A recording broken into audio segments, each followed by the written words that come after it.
ಕೆಂಡ ಸಂಪಿಗೆ ನಮ್ಮ ಕೆಂಡ ಸಂಪಿಗೆ.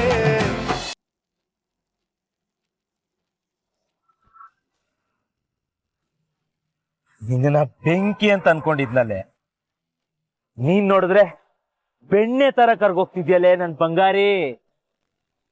ಅವತ್ತು ನಾಟಕ ಮಾಡ್ದೆ, ಇವತ್ತು ಆತನ್ನೇ ನಿಜ ಮಾಡ್ತೀನಿ.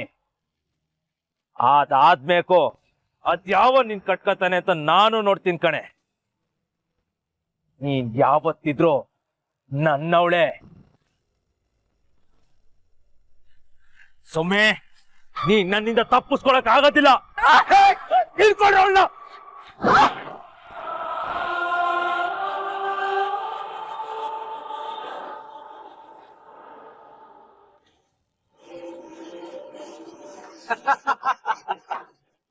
ನನ್ನವಳು ನನ್ನವಳು ಮುಟ್ಟಿದರೆ ನಲಗುವಳು, ಮುಟ್ಟದೆ ಮುದ್ದಾಡಲೇ ಸುಮೆ. ನೀವೆಲ್ಲ ಸೈಡ್ಗೆ ಹೋಗ್ರೋ.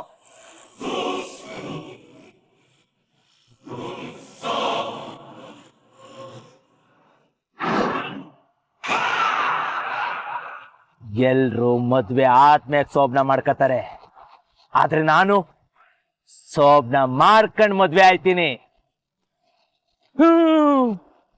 ಇವಳು ಅನ್ಭವ್ಸಕ್ಕಿರೋಳಲ್ಲ, ಆಡಕ್ಕಿರೋದು, ಅಳ್ಸಕ್ಕಿರೋದು. ಮೊದ್ಲಿಗೆ ತಾಳಿ ಕಟ್ಬಿಡ್ತೀನಿ, ಆಮೇಲೆ ಆ ತೆಂಗಿ ಇನ್ನೊಬ್ಬ ಬಂದು ಇವಳು ಮದ್ವೆ ಆಯ್ತಾನೋ ನಾನು ನೋಡ್ತೀನಿ.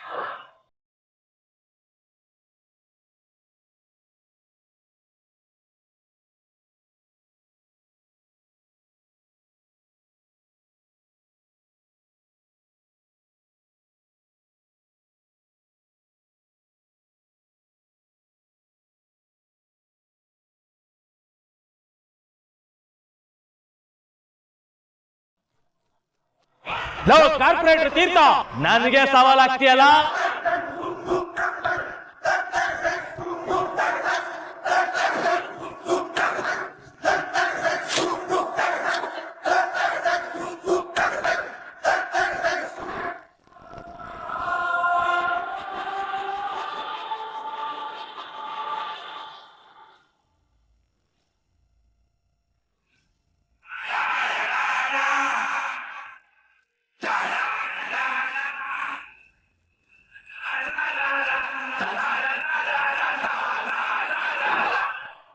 ತೀರ್ಥ, ಇವಳನ್ನ ಹುಡಿಕೊಂಡು ಇಲ್ಲಿ ಗಂಟ ಬಂದ್ಬಿಟ್ಟ.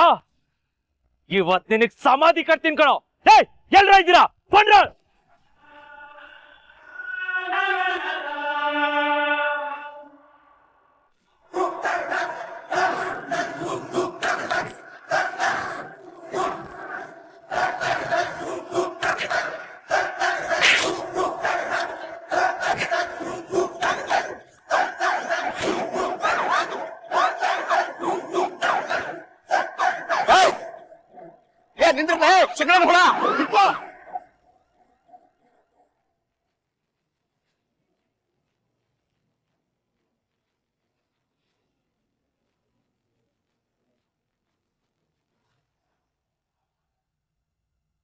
ಅಪರ ಅಪರ ಅಪರ ಅಪರ. ಅಯ್ಯೋ, ನನ್ ಮಗಳಿಗೆ ಏನ್ ಪೆಟ್ಟಾಯ್ತಪ್ಪ? ಯಾಕೆ ಏನಾಯ್ತು ಸಾಹೇಬ್ರೆ? ಬರವ ಬರವ ಕೂತ್ಕೋ. ಏನಾಯ್ತು ಸಾಹೇಬ್ರೆ? ನಾವೇನ್ ಆಗ್ಬಾರ್ದು ಅಂತ ಅನ್ಕೊಂಡಿದ್ವು ಅದಿವತ್ತು ಆಗೋಗ್ತಾ ಇತ್ತು ರಾಮಯ್ಯ ಅವರೇ. ಅಂದ್ರೆ ಅಪರ ಅವ ಅದನ್ನಲ್ಲ ಕಾಶಿ ಶೆಗಣೇನ ಹುಳ, ಸುಮನಕ್ಕನ ಮೇಲೆ ಮುಗಿ ಬಿದ್ದಿದ್ದ.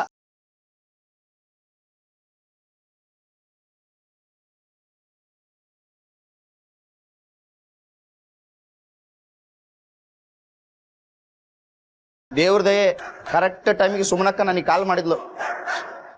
ನಮ್ಮ ಸಾಹೇಬ್ರು ಹೊಡೆ ಹೊಡ್ತಕ್ಕ ಎಲಬು ಮುರಿದವ ಆ ಮಗಂದು. ಇನ್ನೇನು ಪೊಲೀಸರಿಗೆ ಹಿಡಿದು ಕೊಡ್ಬೇಕು, ತಪ್ಸ್ಕೊಂಡು ಹೋದ ಶೆಗಣೇನ ಹುಳ. ಜೈಲ್ ಕಂಬಿ ಅಣಿಸ್ತಿದ್ದ ಮಗ ಇವತ್ತು ಬಿಟ್ಟಿದ್ರ. ಚಿಟ್ಟೆ,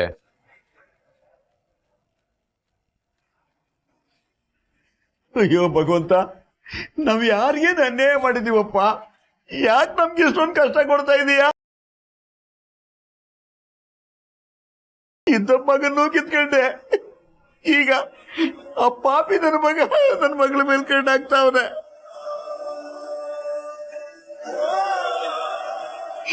ನಾವು ಎಲ್ಲೋಗಿ ಸಾಯೋಣ, ಯಾರ ಹತ್ರ ಹೇಳ್ಕೊಳ್ಳೋಣ? ಅಯ್ಯೋ ರಾಮಯ್ಯ ಅವರೇ, ಬೇಜಾರು ಮಾಡ್ಕೋಬೇಡಿ. ನಾಳೆ ಮದುವೆ ಒಂದಾಗ್ಲಿ, ಸುಮನ ಅವರು ಸೇಫ್ ಆಗಿ ಗಂಡನ ಮನೆ ಸೇರ್ತಾರೆ. ಆ ಕಾಶಿನ ಕಂಬಿ ಹಿಂದೆ ನಾನ್ ಕಳಿಸ್ತೀನಿ. ಅಲ್ಲ ಸ್ವಾಮಿ, ಈ ಸ್ಥಿತಿಲಿ ನನ್ನ ಮಗ ಮದುವೆ ಆಗಕ್ಕಾಯ್ತದ?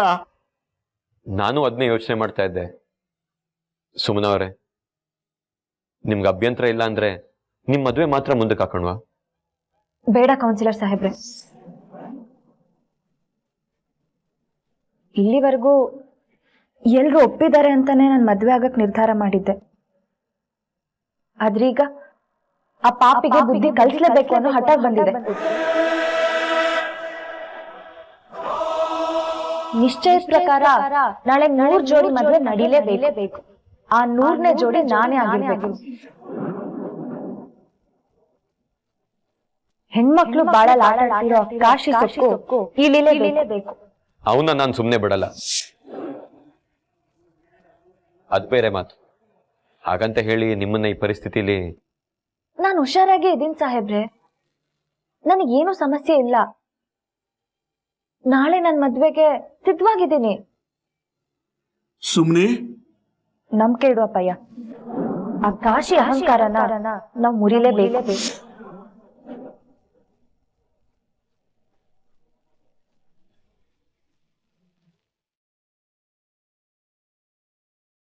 ಎಂತ ಮಾತು ಹೇಳ್ಬಿಟ್ರಿ ಸಾಹೇಬ್ರ? ಲೋ, ಭಾಜಾ ಅಂತ ಕರೀರಿ, ಹಾಗೆ ಪಟಾಕಿ ತರ ಮರ್ತ್ಬಿಡ್ಬೇಡಿ. ಏನ್ರವ, ನೀವು ಸುಮ್ಮನೆ ನಿಂತ್ಬಿಟ್ರಲ್ಲ, ಕಾಲೋನಿಯವ್ರನ್ನ ಕರೆಸಿ ಒಂದು ಮಾಡಿ ನಮ್ ಸುಮಿನ ಮೆರವಣಿಗೆ ಕರ್ಕೊಂಡು ಹೋಗೋಣ. ಬನ್ನಿ. ಒಂದ್ ನಿಮಿಷ ಸಮಾಧಾನ ಮಾಡ್ಕೊಳ್ಳಿ. ನಿಮ್ಮೆಲ್ಲರಿಂದ ನಂಗೊಂದು ಸಹಾಯ ಆಗ್ಬೇಕು. ಅಪ್ಪ ಅಮ್ಮ ಸಮಾಧಾನ ಆಗಿದ್ದಾರೆ, ಆದ್ರೆ ಅವ್ರ ನೋವಿನ್ನ ಹೋಗಿಲ್ಲ. ಈಗ ನಾವು ವಾದ್ಯ ಟಮಟೆ ಅಂತ ಮನೆಗೆ ಹೋದ್ರೆ ಅವ್ರ ನೋವಿನ್ನ ಹೆಚ್ಚಾಗುತ್ತೆ. ಸದ್ಯಕ್ಕೆ ಸುಮ್ಮನೆ ಅವ್ರನ್ನ ಮಾತ್ರ ಮನೆಗೆ ಕರ್ಕೊಂಡು ಹೋಗ್ತೀನಿ.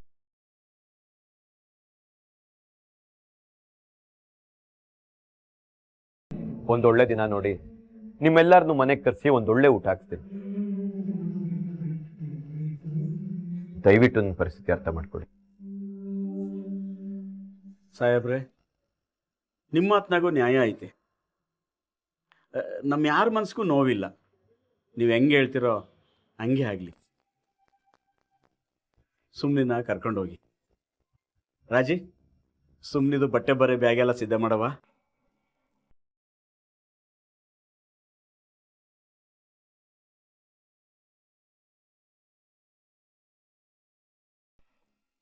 ಅಕ್ಕ, ಹೋಗ್ ಬರ್ತೇನೆ. ದೇವಣ್ಣ, ಹೋಗ್ ಬರ್ತೇನೆ. ಅಪ್ಪ ಇನ್ ಚೆನ್ನಾಗಿ ನೋಡ್ಕೊಳ್ಳಿ.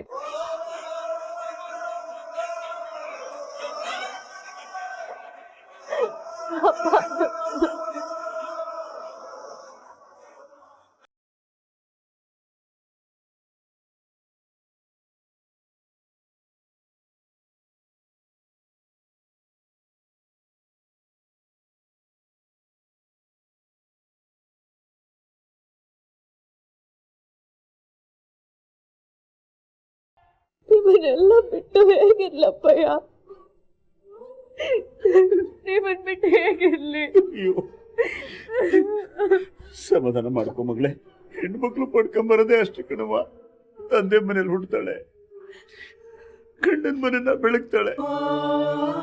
ನೀನಿಷ್ಟು ದಿನ ತವ್ರ ಮನೆ ಕರ್ತವ್ಯನ ಚೆನ್ನಾಗಿ ನಿಭಾಯಿಸಿದೆ. ಇನ್ ಮುಂದೆ ಗಂಡನ ಮನೆಗೆ ಹೋಗಿ ಅಲ್ಲಿ ಕರ್ತವ್ಯನ ಅಚ್ಚುಕಟ್ಟಾಗಿ ನಿಭಾಯಿಸುವ ತಾಯಿ.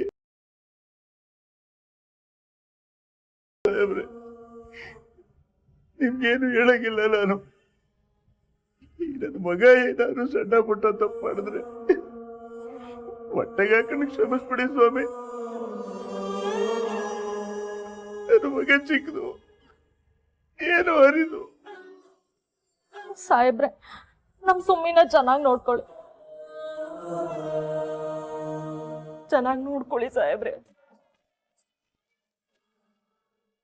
ಸುಮ್ಮನವ್ರೆ, ಬನ್ನಿ.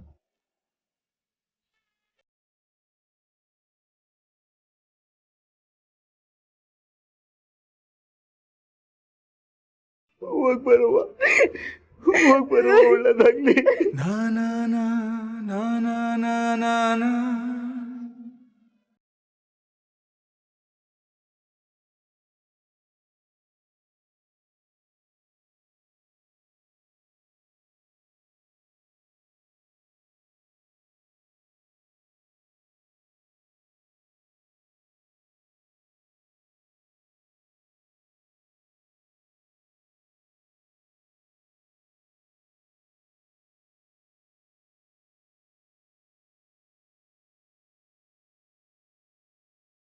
ರಾಜೇಶ, ಅಳ್ಬೇಡ ಅಕ್ಕ, ನಗ್ನಗ್ತಾ ಹೋಗ್ಬಾ.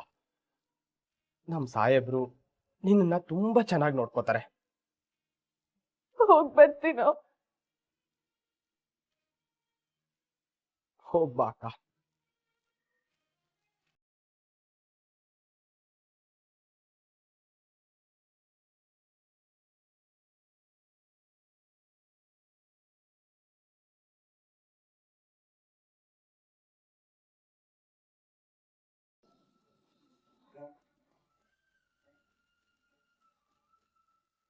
ರಾಜೇಶ, ಮಗಳೇ ಸುಮ್ಮನೆ ಬಾ ಮಗಳೇ ಬಾ.